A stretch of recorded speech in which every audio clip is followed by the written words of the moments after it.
Bismillahirrahmanirrahim. Assalamualaikum warahmatullahi wabarakatuh. Bismillah, alhamdulillah, wassalatu wassalamu ala rasulillah Sayyidina wa habibina wa maulana Muhammadin wa ala alihi wa ashabihi wa durriyati ajma'in. Rabbis rohli sadri wa yassir li amri wahlul uqdatan min lisani yafqahu qawli. Amin ya rabbal alamin. Mari kita mulai kajian kita malam hari ini dengan membaca surah Al-Fatihah. Mudah-mudahan apa yang akan kita kaji, apa yang akan kita pelajari merupakan sesuatu yang bermanfaat bagi kehidupan kita, baik kehidupan di dunia maupun kehidupan di akhirat. Ala niyatil qabul. Al-Fatihah. A'udzu billahi minasyaitonir rajim. Bismillahirrahmanirrahim. Alhamdulillahirabbil alamin. Arrahmanir rahim. Maliki yaumiddin. Iyyaka na'budu wa iyyaka nasta'in. Ihdinas siratal mustaqim. Siratal ladzina an'amta 'alaihim ghairil maghdubi 'alaihim waladdallin. Rabbighfirli wa liwalidayya wa lil mu'minina amin. Para santri dimanapun Anda berada, ini mohon maaf ngajinya agak terlambat karena ada sedikit persoalan dengan jaringan internet. Alhamdulillah, mudah-mudahan nanti bisa kita laksanakan ngaji kita untuk melanjutkan kitab Tafsir Yasin yang bersama-sama kita akan kaji. Bismillahirrahmanirrahim. Ayat kemarin kita membicarakan tentang asbabun nuzul, sebuah ayat yang menceritakan tentang bagaimana Allah SWT melindungi Rasulullah Muhammad SAW dari upaya-upaya penganiayaan yang dilakukan oleh kafir Quraisy. Bismillahirrahmanirrahim. Wasawa'un alaihim a'andartahum am lam tundirhum la yu'minun. Innama tundiru man ittaba dzikra khasyar rahmana bil ghaib wa basyirhu bimaghfiratin wa ajrin karim. Inna nahnu nuhyil mauta wa naktubu ma qaddamu wa atharahum wa kulla syai'in ahsaynahu fi imamin mubin. Hari ini kita akan membahas dari ayat yang ke-10 dari surat Yasin. Wa sawa'un lan iku padha wae. Ini alahim ing ngatasi mengkonolah kaum andar tahum yen to paring weden-weden sapa sira Muhammad hum ing kaum amlam tundirhum utawa ora paring weden-weden sira hum ing kaum la yu'minuna ora padha iman sapa mengkonolah kaum. Ayat ini menyampaikan tentang dakwah Rasulullah Muhammad SAW di Mekah. Kenapa sampai 13 tahun Rasulullah itu berdakwah di Mekah, ternyata pengikutnya itu tidak terlalu banyak. Kenapa 13 tahun Rasulullah itu berdakwah di Mekah, jumlah sahabat yang beriman itu masih sangat minimal.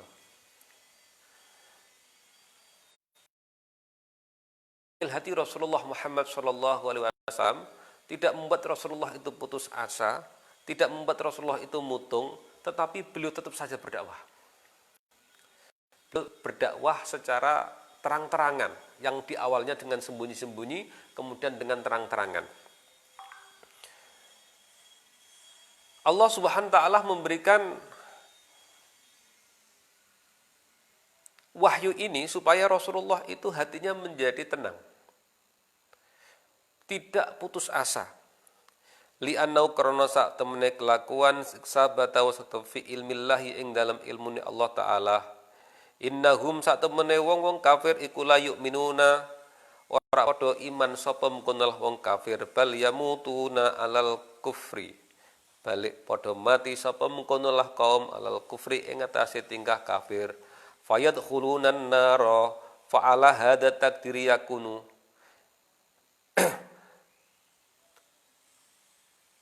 Fa'ala hadza takdir yakunu apa al indaru takitan lil hujjah li ingkarihim. Jadi ayat ini wasawaun alaihim andartahum amlam tundirhum la yu'minun memberikan sebuah keteguhan hati Rasulullah Muhammad sallallahu alaihi wasallam bahwa perintah berdakwah itu tetap harus dilakukan meskipun berulang kali gagal. Perintah Gusti Allah menika inggih menika dakwah. Dene masalah hidayah niku urusannya Gusti Allah. Sehingga Allah mengatakan wasawaun alaihim andartahum amlam tundirhum la yu'minun. Sira Muhammad tetap berdakwah. Meskipun mereka itu tidak beriman, kewajibanmu itu berdakwah. Sehingga ini membuat Rasulullah itu tidak putus asa. Rasulullah tidak mengalami semacam kegalauan yang amat sangat, aku wis dakwah 13 tahun ning Mekah kok mung koyo ngene hasile. Itu tidak akan seperti itu karena Allah Subhanahu wa taala sudah memberikan tahu sama Rasulullah wasawaun alaihim andartahum am lam tundirhum la yu'minun. Sesungguhnya mereka-mereka itu yang memang sudah kafir, ya sudah. Allah sudah tahu kalau mereka itu tetap akan kafir, tapi tugasmu sebagai rasul tidak boleh berhenti untuk mendakwai. Ini penting juga bagi para santri, ya. Bagi para santri, suatu saat jika engkau terjun di masyarakat begitu ya, terjun di masyarakat kemudian Anda berdakwah, mungkin dakwah Anda belum berhasil ya, dakwah Anda belum berhasil, kemudian Anda nggak boleh menyerah. Ya. Karena hidayah itu milik Allah Subhanahu wa taala. Hidayah itu kagungannya Gusti Allah. Jadi Kanjeng Nabi nggih ngoten. Meskipun selama bertahun-tahun dakwahnya tidak berhasil, belum berhasil di Mekah, tapi beliau tidak pernah berhenti. Jadi ayat ini wasawaun alaihim andartahum amlam tundirhum la yu'minun, satu memberikan hujah keterangan bahwa orang-orang kafir itu memang tetap akan dalam kekafirannya karena Allah sudah tahu. Yang kedua, membuat hati Rasulullah Muhammad SAW itu tidak akan pernah merasa putus asa karena beliau tahu apapun yang menjadi perintah Allah itu pasti bernilai ibadah.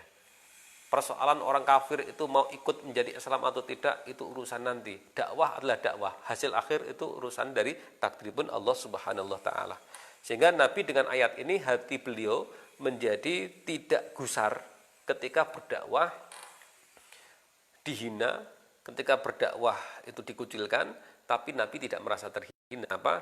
Karena Rasulullah sudah dikasih tahu oleh Allah, kamu tenang saja, yang penting dakwah.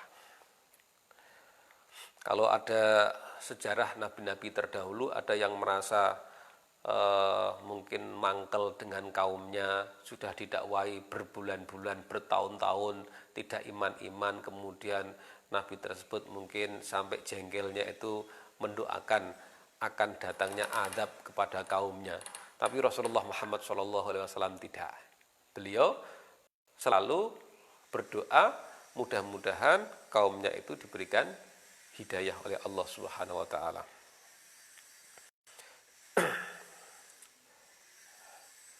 Innama tundiru man ittaba dzikra khasyar rahmana bil ghaib fabashshirhu bimaghfiratin wa ajrin karim.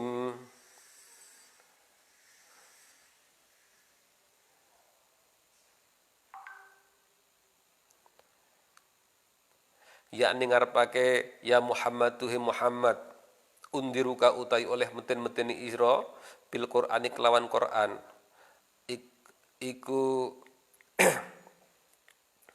la yafidu ora maedai ilaman maring kejaba maring wong amana kang iman sapa man bilai kelawan Allah wa bi risalat ikalan maring risalah famanittaba'a ahkamal Qur'an faman mengko sapane wong ittaba'a kang anut sapa man ahkamal Qur'ani ing hukum-hukume Qur'an wal hadis lan hadis. Nggih. Wa dzakarolan dzikir sapa man Allah taala bil qalbi kelawan ati walisani lan lisan fi halil ghaibati ing dalam tingkah samar minal khalqi sanging makhluk wa khafu minal adabil ghaib alladzi akhbara bil Qur'an lan pemulahman minal adabi saking siksa al ghaibi kang durung ketok minal adabil ghaibi kang masih samar alladzi akhbara alladzi ya adab akhbara kang pus nyritakake bi kelawan adab apa Al-Qur'an Qur'an wal hadis lan hadis faman mongko utawi sapane wong ku kanat ana soman fihi apa hadil ausafu fabashirhu bi anallahu ta'ala yaghfiru jami'a dzunubahu wa yudkhilahul jannata wa yu'tihi sawaban adziman. Allah mengatakan innama tundiru manittaba'a dzikra wa khasyya rahmana bil ghaib fabashirhu maghfirati wa ajrin karim. Ketika engkau memberikan peringatan kepada innama tundiru manittaba'a dzikra wa khasyya rahman, orang-orang yang takut kepada Allah yang Maha Rahman, gitu.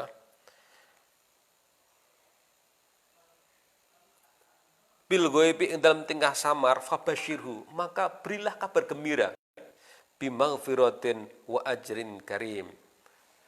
Jadi saudara-saudara sekalian, para santri yang dirahmati oleh Allah, di awal tadi wasawaun alaihim andartahum amlam tundirhum la yu'minun, itu menceritakan tentang peringatan Rasulullah, dakwah Rasulullah terhadap kondisi orang-orang, penerimaan kondisi orang-orang kafir. Ayat berikutnya ini menyampaikan tentang bagaimana kenikmatan yang akan diberikan oleh Allah Subhanahu wa taala kepada kaum muslimin yang beriman kepada Allah Subhanahu wa taala, yang membenarkan Rasulullah Muhammad SAW, percaya kepada Al-Qur'an, percaya dengan Al-Hadis, yang kemudian mereka juga membenarkan, mempercayai adanya alam gaib, yaitu adanya surga dan adanya neraka. Maka kabar gembira yang patut diberikan kepadanya adalah fabashirhu bimaghfirati wa ajrin karim. Jadi kabar gembira itu dalam bentuk ampunan dari Allah Subhanahu wa taala. Maka pada bulan puasa ini bersama-sama kita bermunajat kepada Allah Subhanahu wa taala supaya mendapatkan kabar gembira yang bernama kabar gembira ampunan Allah Subhanahu wa taala. Di kapan wong-wong kok iso di ngapura Gusti Allah, mongko wong kuwi mau bakal mulya. Masya Allah, dahsyatnya istighfar. Jadi seringkali manusia-manusia itu terhijab hatinya, terhijab kondisinya dari kondisi baik, itu seringkali karena banyaknya dosa. Apese menungso itu seringkali karena dosanya. Maka fabashirhu bimaghfirah, berilah kabar gembira Muhammad kepada mereka semuanya itu dengan maghfirah, ampunan Allah Subhanahu wa taala. Maka para santri dimanapun Anda berada, kalau Anda pengen gembira hidupmu, pengen bahagia hidupmu, pengen tenang hidupmu, jalan satu-satunya adalah kita harus mendapatkan ampunan dari Allah Subhanahu wa taala.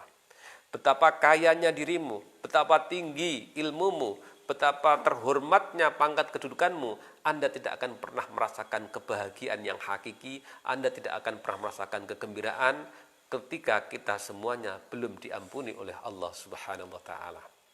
Maka di sini fabashirhu bimaghfirati wa ajrin karim.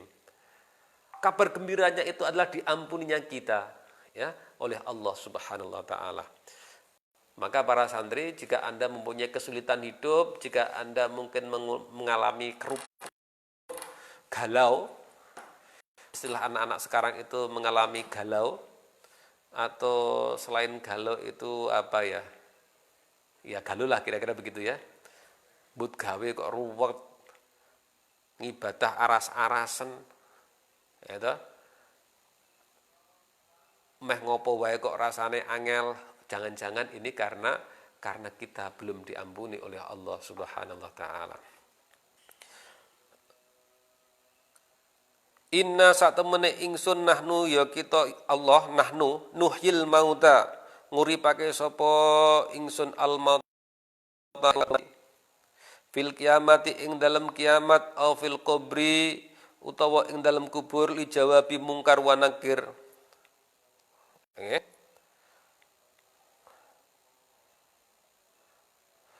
Au nuhyi au nuhyal quluba al maitati bindarika biindarika. Gusti Allah mengatakan inna nahnu nuhyil mauta. Sak temene aku Allah nuhyil mauta akan menghidupkan seseorang. Jadi Gusti Allah menika menyatakan inna nahnu nuhyil mauta.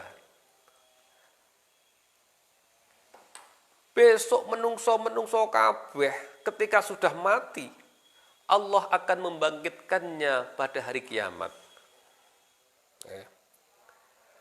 Inna nahnu nuhyil mauta. Semua yang bernyawa pasti akan mati. Semua yang bernyawa pasti akan fana. Ya, tapi Anda tidak usah sedih-sedih amat. Kenapa? Karena nanti kita semuanya akan dibangkitkan. Bagi Anda yang mungkin telah ditinggalkan sanak famili, atau Anda yang sudah ditinggalkan orang tuamu menghadap Allah, atau Anda yang mungkin telah ditinggalkan istrimu atau suamimu menghadap Allah terlebih dahulu, bagi Anda yang mungkin telah ditinggalkan anak-anakmu telah menghadap kepada Allah Subhanahu wa taala, jangan merasa khawatir ketika kita sama-sama punya iman yang sama, iman kepada Allah Subhanahu wa taala, masih ada harapan besok akan ditemukan oleh Allah Subhanahu wa taala di surganya Allah. Karena Allah mengatakan inna nahnu nuhyil mauta. Semuanya besok akan dibangkitkan oleh Allah dengan berbagai macam rupa dan bentuk tergantung amalnya ketika mereka hidup di dunia. Nuhyil mauta itu dimaknai pula oleh mufasir adalah inna nahnu nuhyil mauta, sesungguhnya akulah Allah yang menghidupkan hati manusia. Hati mereka yang mati menjadi hati orang yang beriman. Ya. Ini Allah mengatakan bahwa manusia-manusia itu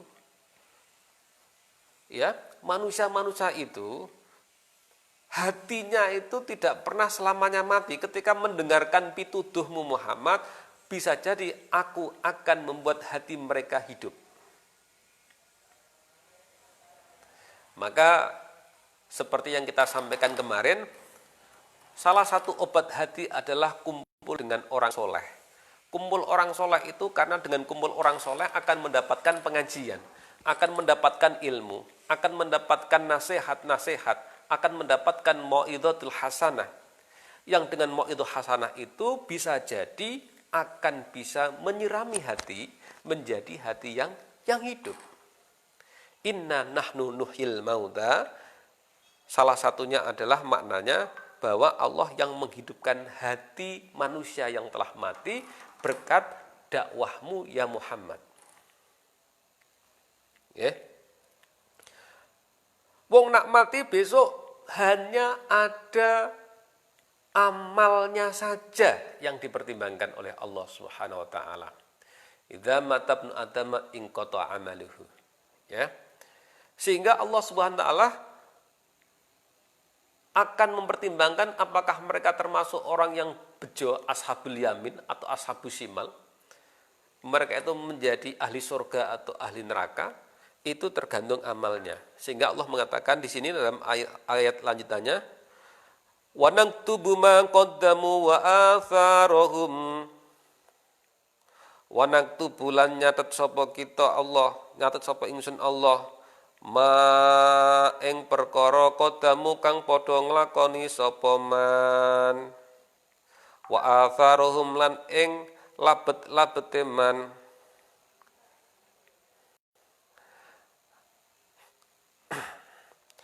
Aina muru tegese merintah sapa ingsun Allah kiraman katibin ing malaikat kiramang katibin bi ayyak tabu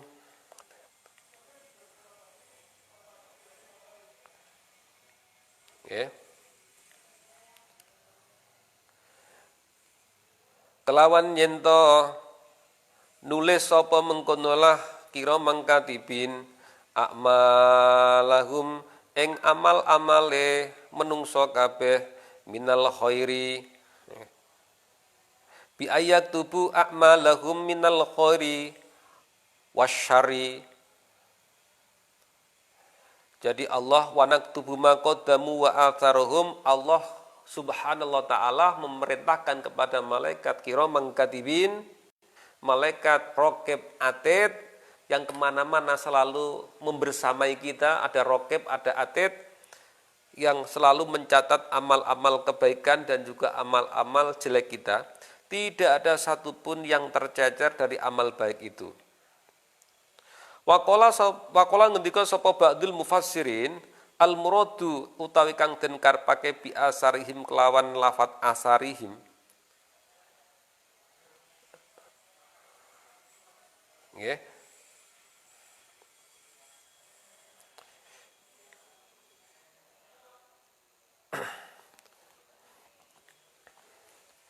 Iku khutwatihim. Nggih.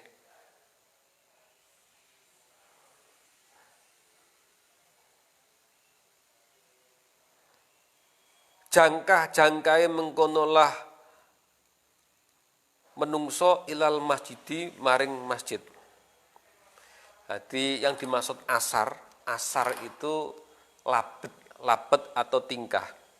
Bekas-bekas yang ditinggalkan. Monumen-monumen kebaikan yang telah ditinggalkan. Mufasir mengatakan ini adalah asar mereka yang merupakan jangkah perjalanan kakinya dari rumahnya ilal masjid. Jadi kalau gajah mati meninggalkan gading, harimau mati meninggalkan belang, manusia mati meninggalkan. Jadi gajah mati meninggalkan gading, harimau mati meninggalkan belang.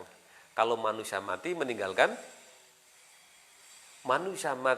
harusnya meninggalkan amal kebaikan dan monumen kebaikan.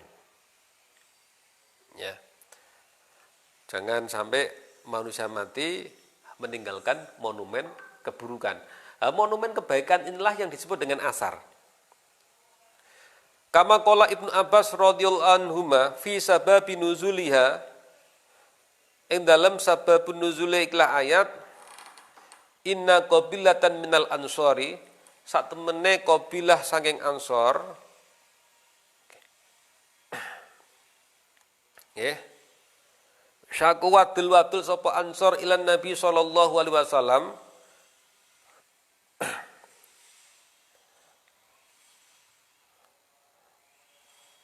Bukta manazilihim saking adowe omahe sahabat ansor ilal masjidi maring masjid.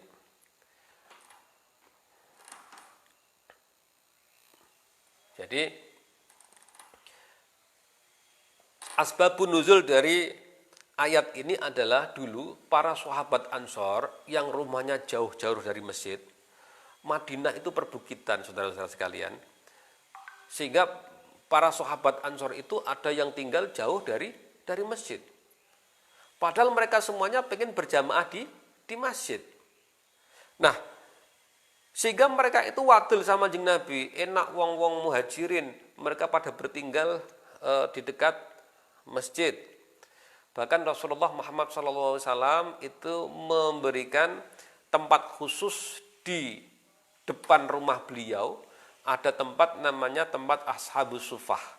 Tempat untuk tinggalnya santri-santri Rasul, para sahabat yang dari Mekah, yang tidak punya tempat tinggal, ditampung oleh Nabi di sebuah tempat itu namanya Maqam Ashabus Sufah.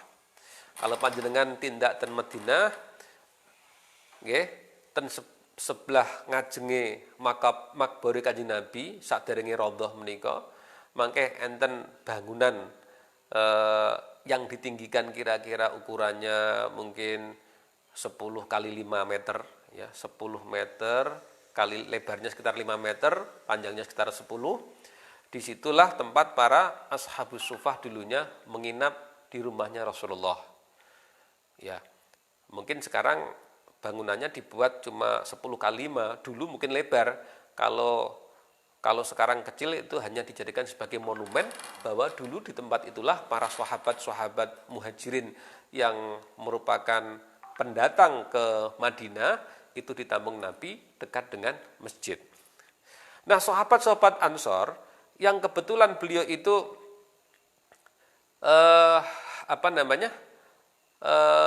sahabat Ansor yang rumahnya jauh. Tadi kita sampaikan Madinah itu berbukit-bukit. Mau ke masjid susah. Sehingga mereka semuanya usul pada Rasulullah, ya Rasulullah, aku pengen membangun kemah di sekitar masjid. Jadi pengen rumahnya itu dekat dengan masjid. Memang rumah dekat masjid itu ya faedahnya banyak. Ya. Kata Imam Ghazali, sebaik-baik rumah adalah yang dekat masjid dan dekat kuburan, sehingga ingat ibadah. Ingat ibadah, ingat mati.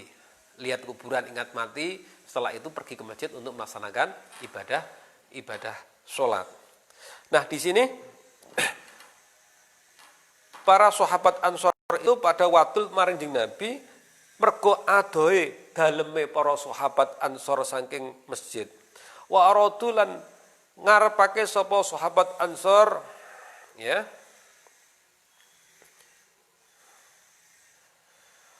untuk membangun rumah-rumah, ya, indal masjid. Fa anjalallahu ta'ala hadil ayah wahya utawi ikilah ayat wa naktubu ma qaddamu wa atharahum fa'alima min hada anna man ata ilal masjid mim makanin ba'id yakunu sawabuhu iku a'zamu. Ya. Ayat niki neritakake man ata ilal masjid mim makanin ba'id, sapa wonge sing tindak ten masjid saking makan ba'id. Makan ba'id itu artinya dari rumah yang jauh, dia perlu mengeluarkan tenaga lebih untuk datang ke masjid. Maka di sini yakunu sawabuhu a'zamu miman ata makanin qorib. Pahalanya akan jauh lebih tinggi daripada mereka-mereka yang rumahnya sangat dekat ke masjid. Kama ruwiya an Nabi alaihi salatu wasallam,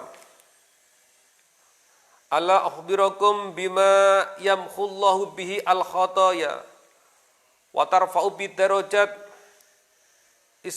bi isbaghil wudu alal makarih wa kasratul khatawat ilal masjid. Wa antadharu as-salat ba'da salat wa kama qala alaihi salatu wasalam aqdamun nasi, nggih, ajran fi salat ab'aduhum yamsi ilal masajid walladhi yantadiru sholata ba'da sholat hatta yusalliha ma'al imam iku a'dhamu ajran minalladhi yusari summa yanamu summa yusalli. Dados kados ngendikane Gusti Kanjeng Nabi Muhammad sallallahu alaihi wasallam, dados niki enten keterangan, nggih. Bukankah telah aku sampaikan kepadamu, kata Nabi, ala akhbirakum bima yamkhullah, bima kelawan barang yamhu kang lebur sapa Allah biklan ma'al khotoya ing pira-pira dosa. Bukankah aku telah sampaikan kepadamu tentang hal-hal yang oleh Allah akan membuat menghapuskan dosa. Wa tarfa'u bi ad-darajat, wa turfa'ulan den angkat bihi kelawan mengkonolah ma apa ad-darajatu darajat. Bukankah aku telah memberikan kabar kepadamu tentang hal yang membuat Allah menghapus dosamu dan membuat Allah mengangkat derajatmu? Inggih menika isbaghul wudu, orang-orang yang mau menyempurnakan wudunya, alal makarih. Wa qasratul khutwati ilal masjid, dan orang-orang yang mempunyai jangkauan kakinya banyak menuju masjid. Wantidaru sholati, orang-orang yang hatinya selalu menunggu-nunggu sholat. Ba'da sholati, sausai sholat. Wa kama qala alaihi salatu wassalam, a'dhal munnasi utawi luweh gede-gedene menungso apane ajron ganjarane fi sholati abaduhum yamsi ilal masajid. Walladzi yantadiru sholata ba'da sholat hatta yusalliha ma'al imam. Iku adamu ajruman alladzi yusalli summa yanamu summa yusalli. Nah, niki termasuk keterangan yang membuat Allah Subhanahu wa taala mengangkat derajat orang itu adalah ketika manusia mau menyempurnakan wudu. Jadi Anda sekalian kalau memungkinkan, ya, kalau memungkinkan lakukanlah apa yang disebut dengan gantung wudu. Wudu batal, wudu waleh. Wudu batal, wudu waleh. Wudu batal, wudu waleh. Itu adalah amaliyah-amaliyah yang akan membuat kita terjaga dari melaksanakan kegiatan dosa. Nah, jadi para guru marahin dadekake cepet dadi waline Gusti Allah, yaiku wong-wong sing gelem gantung wudu. Bismillahirrahmanirrahim. Waruwiya fi tafsir atharuhum utawi makna lafaz asaruhum yakni ngarepake sapa Allah ma taraku min sannatin hasanatin sholihatin. Oh, ngene.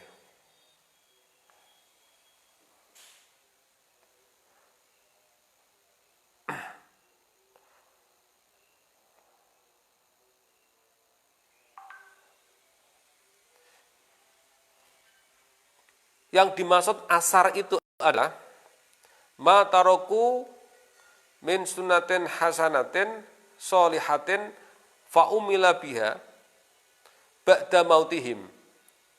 Yang dimaksud dengan asar itu adalah segala amal perbuatan yang telah dia lakukan dan ketika dia meninggal perbuatan itu masih dilakukan oleh orang lain, maka itu disebut sebagai asar. Misal ngeten, jenengan gadah usul lan melopori ten nggone masyarakat ngadakake kegiatan semaan Quran keliling misalnya ngoten. Sampean mulai dan mengumpulkan teman-teman, begitu itu dilakukan berjalan sampai akhirnya jenengan yang memulai acara itu kok dipanggil oleh Allah Subhanahu wa taala, maka barang siapa yang memulai mengajarkan kebaikan, itulah mereka akan mendapatkan asarnya. Ya. Sampean mula ngaji TPA ning nggone sebuah wilayah temriku TPA-ne melampah, sampean pun mboten ngajar ten mriku pun pindah saking daerah mriku TPA-ne tesih jalan, ini juga merupakan asar. Santri-santri misalnya sing dadi pengurus pondok, begitu Anda menjadi pengurus, Anda membuat peraturan-peraturan yang baik, Anda menegakkan kedisiplinan, mengatur tata organisasi yang baik. Setelah itu, setelah Anda lulus, di situ junior-juniormu, santri-santri setelahmu mengikuti tata aturan organisasi yang telah kamu bangun, itu juga namanya asar. Jadi yang dimaksud asar adalah sebuah hal kebaikan yang kemudian kebaikan itu kita jalankan, kemudian kebaikan itu ditiru orang lain, namanya asar. Jadi untuk menciptakan asar yang baik itu mudah sekali, tidak perlu Anda jadi presiden baru bisa bikin asar. Sampai jadi ketua RT ya misalnya, ngadakake pertemuan rutinan RT rong wulan sepisan. Begitu pertemuan RT temriku sampean andakan rembuk RT. Sebelum rembuk RT dimulai, Anda mulai dengan membaca tahlil. Nah, ketika sampai wis gak di RT, amaliyah itu tetap dilanjutkan oleh RT setelahnya, itu juga namanya asar.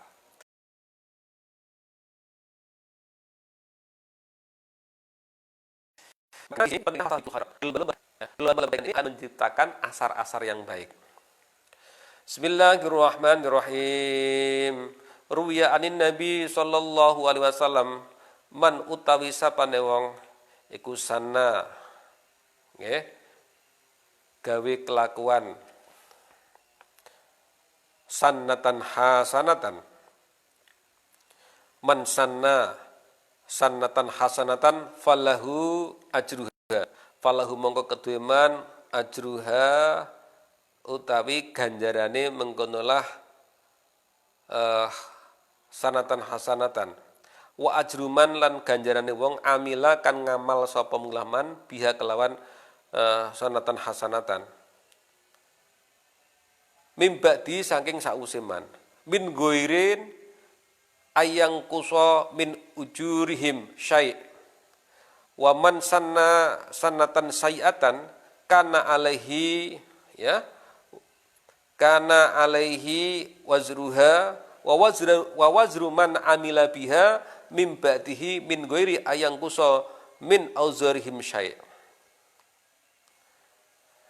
Jadi sebaliknya, barang siapa yang memulai untuk mengadakan kegiatan-kegiatan yang sifatnya jelek, kemudian kegiatan-kegiatan itu ditiru oleh orang lain, ya, Anda memulai acara-acara yang mungkin tidak baik, kemudian acara itu ditiru oleh orang-orang setelahmu, maka kita juga akan mendapatkan kiriman dosa sebagaimana dosanya orang yang mengerjakan setelah kita. Nah, itulah yang disebut dengan asar. Salah satu asar yang nyata atau labet yang nyata adalah ketika panjenengan semuanya besok ketika berumah tangga oleh Allah diberikan anak. Anak itu kan asarnya sampean. Karena terciptanya anak itu kan karena hubungan suami istri yang kemudian oleh Allah dikabulkan menjadi anak. Ketika suami istri tidak berhubungan, maka tidak akan jadi anak. Sehingga anak itu merupakan asarnya orang tuanya. Nah, ketika asarnya ini dikelola oleh orang tuanya dengan baik, dipondokke, di sekolah ke, di ngajek ke, dididik dan sebagainya, anak ini menjadi anak yang baik. Maka meskipun anak ini mungkin tidak sedang berdoa kepada orang tuanya, maka ini dianggap sebagai sebuah asar yang baik. Jadi, misalnya jenengan duwe anak mondok. Duwe anak mondok, ten pondok kiambae kok maca Quran. Tanpa kiambae maca ila hadrati abina wa umina, misalnya begitu ya. Tanpa dia membaca, mengkhususkan bacaan Qur'annya, otomatis pahala anak yang membaca Quran itu pasti akan juga sampai kepada pahala orang tuanya. Ini nikmatnya punya asar yang baik. Jadi makanya jangan ragu-ragu untuk mondok ke anak, jangan ragu-ragu untuk mendidik anak dengan baik, ya, sehingga tanpa disengaja ketika anak kita itu mungkin mengaji, anak kita itu membaca Al-Quran, ya, meskipun tidak dikhususkan kepada orang tuanya, otomatis orang tuanya akan mendapatkan asar yang dibaca anak-anak kita itu, Al-Quran yang dibaca. Maka kalau Anda sebagai orang tua punya cita-cita anaknya bisa hafal Al-Quran, itu luar biasa, ya. Jadi alangkah bahagianya orang tua kalau punya anak itu bisa hafal Al-Quran dan bisa menjaga Al-Qurannya. Besok di surga anaknya akan datang sambil membawa mahkota, dicarilah orang tuanya, aina abi wa aina umi, kata anak tersebut sambil membawa mahkota yang mahkota itu belum pernah ada di dunia.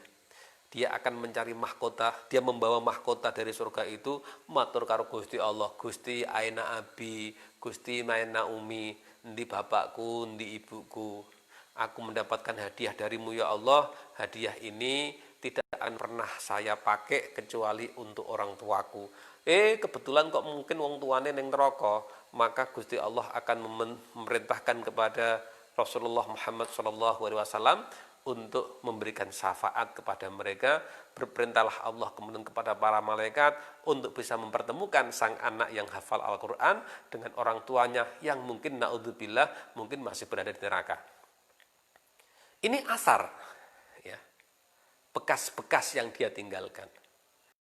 Makanya Anda jangan kepengen mati dulu sebelum bisa menciptakan asar yang baik untuk kehidupan Anda. Nih, saudara sekalian, para santri rahimakumullah, sudah hampir jam 10, kebetulan agenda kita berikutnya harus ada hal yang harus kita kerjakan.